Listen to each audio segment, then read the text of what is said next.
Hi, it's Liz from Stoke Haunted. Thought I'd just give you a bit of an insight how I got involved in the paranormal.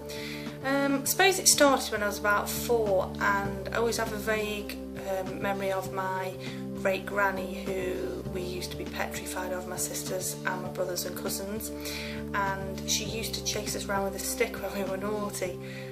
And remember, obviously, when I was told she died, and in them days the bodies were laid out in the houses till the funeral directors came and took the bodies for the funeral. And I remember going up into the bedroom and seeing her body lying in the coffin. Then she was sitting on the bed at the same time, but she hadn't got the stick and she was smiling. So obviously, as a 4-year-old, trying to rationalise and process that information is quite hard. As I grew up, I went to places with my parents and often felt that I'd been there before, that I could go into a building and go into the room next door and know what that room was, or see a corridor and know what rooms went off that corridor. So it was a little bit strange, and obviously soaked up anything paranormal, whether it be reading material, watching things on the telly, and obviously when Most Haunted came out I was a really avid watcher of that, and was gutted when obviously it finished on Freeview, and then had to subscribe to pay-per-view. Then obviously I saw and felt a lot of things, and really it probably escalated when I moved into my house, which I did so nearly 6 years ago. I've been here about 4 weeks, and my house was built in 1580, so it's obviously got a lot of history.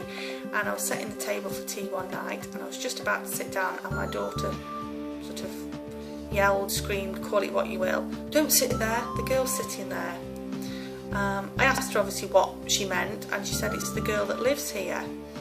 Now, knowing what I'd experienced as a child, I didn't dismiss the fact that she perhaps had seen something, but didn't make a big thing about it. Over the course of the following few weeks, she said that the girl speaks to her, and her name was Sally, and she died in 1700 years, and obviously she died here. Natalie pointed to her chest, and she said that the mother was called Millia, and often people had been in the house and actually heard babies, or a baby cry, when there was no babies in the vicinity. My little boy was obviously a baby at the time, but often or not he was with me, or he was actually asleep. Then we obviously heard lots of footsteps, lots of banging, things would go missing only to reappear in the most obscure places. And then I started seeing the child myself, through mirrors, through windows, hearing things, and I decided to go on a paid investigation, the well-known ghost events company, to see if I actually picked something up in another location. I obviously went over to Tutbury Castle and was picking up quite a lot of things that actually frightened me but stunned me, and at the same time, so I didn't really know how I felt. Then I did a couple more, and at one point I was actually giving out more information than the mediums were. This really frightened me, so I did sort of step back a little bit and tried to rationalise what I was seeing and feeling and sensing, but then realised paid investigations weren't for me. Tried to get in with a private team, which obviously is quite hard to get in a decent team, and then I was privileged enough to get in contact with Andy, who is the co-founder of our team, and after many months of talking and negotiations, I actually joined the team, and I've been with the team now over 2 years. I have started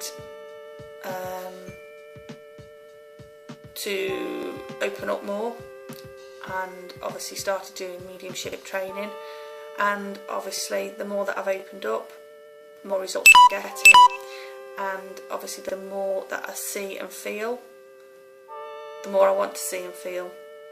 So that's a bit about my background to paranormal. Stay tuned, keep watching, and keep safe.